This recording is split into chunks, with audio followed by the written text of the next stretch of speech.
subscribe now and press the bell icon. Never miss an update. Hello friend, मैं आपका स्वागत करता हूं मेरा यूट्यूब चैनल डीकेडी क्रिएशन पर। आज के वीडियो में हम बात करेंगे स्विस पॉलिटिकल सिस्टम के ऊपर, जहां पर मैं अपने द्वारा बनाया गया कुछ पॉइंट में यहां पर रखना चाहूँगा, जहां पर आपको मैं बताऊंगा कि स्विट्ज़रलैंड में किस प्रकार का व्यवस्था देखने को मिलता है। फ्रेंड, स्विट्ज़रलैंड पश्चिमी यूरोप का एक प्रसिद्ध देश है। इसका क्षेत्रफल 4000 वर्ग किलोमीटर से अधिक है और इसकी जनसंख्या 80 लाख के करीब है। इसकी राजनीतिक व्यवस्था उदार लोकतंत्रीय, जिसे हम लिबरल डेमोक्रेसी कहते हैं, और उसकी राजनीतिक संरचना संघात्मक है।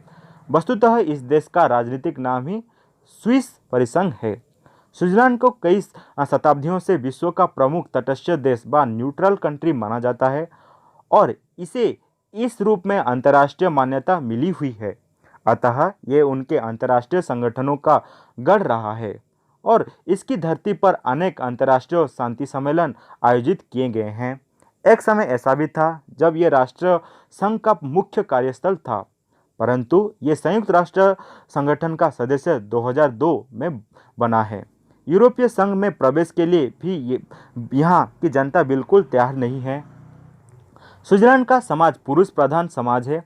यहाँ 1971 तक स्त्रियों को संघीय चुनाव में वोट देने का अधिकार नहीं था।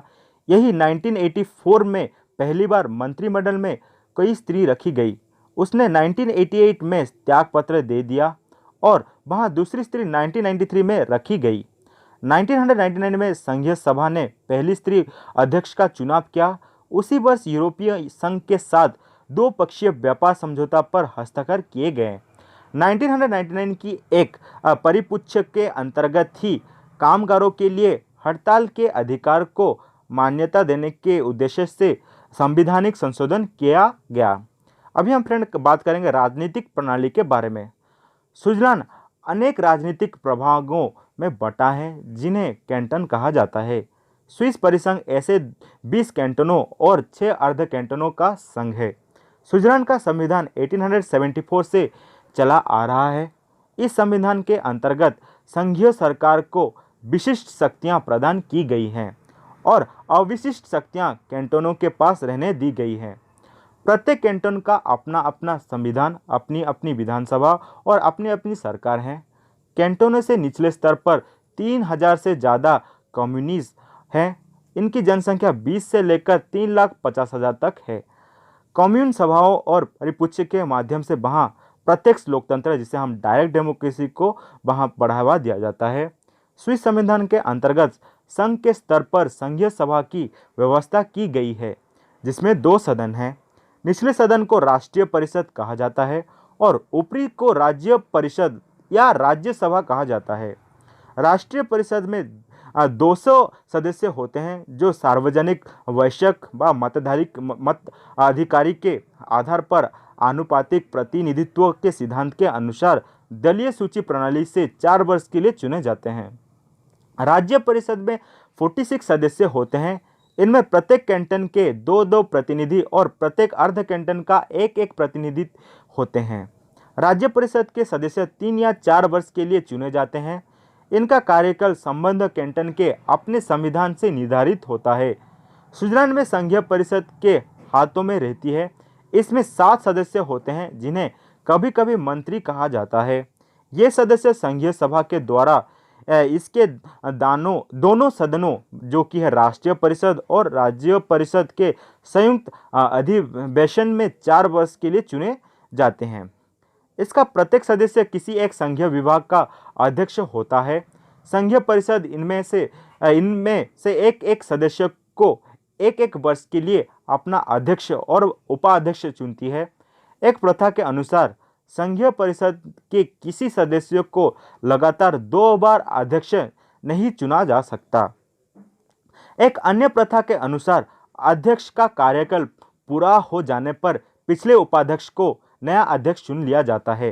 फिर एक अन्य प्रथा के अनुसार जो व्यक्ति एक बार संघीय परिषद का सदस्य चुन लिया जाता है, वो जब तक चाहे उसे उस पद के लिए फिर से चुन लिया जाता है। इस तरह इस परिषद के सब सदस्यों को बारी बारी से उपाध्यक्ष और अध्यक्ष बनने का अवसर मिलता है।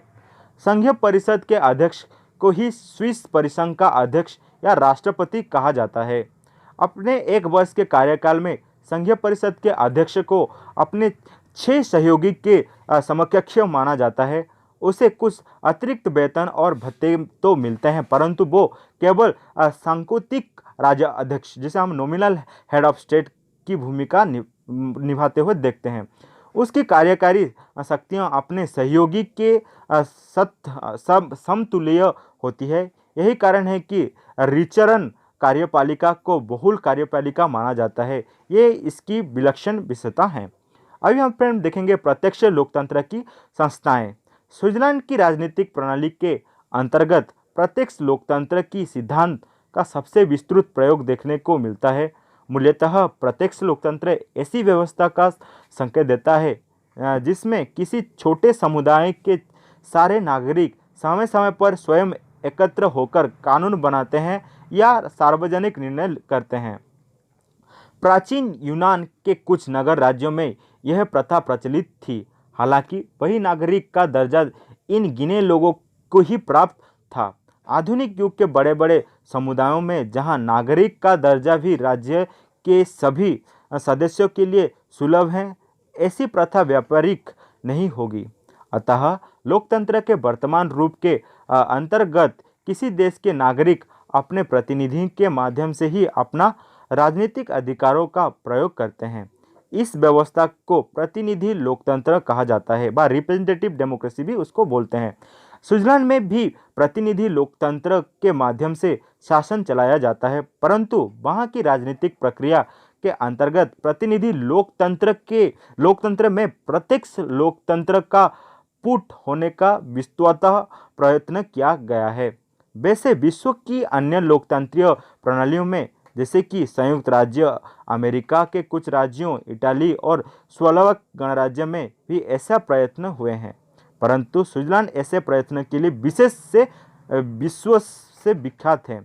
स्विट्जरलैंड की जनसंख्या अनेक सजातियों और धार्मिक समूहों में बटी हैं। वहाँ मुख्यतः अल्पाइन और नॉर्डिक जातियों के लोग रहते हैं।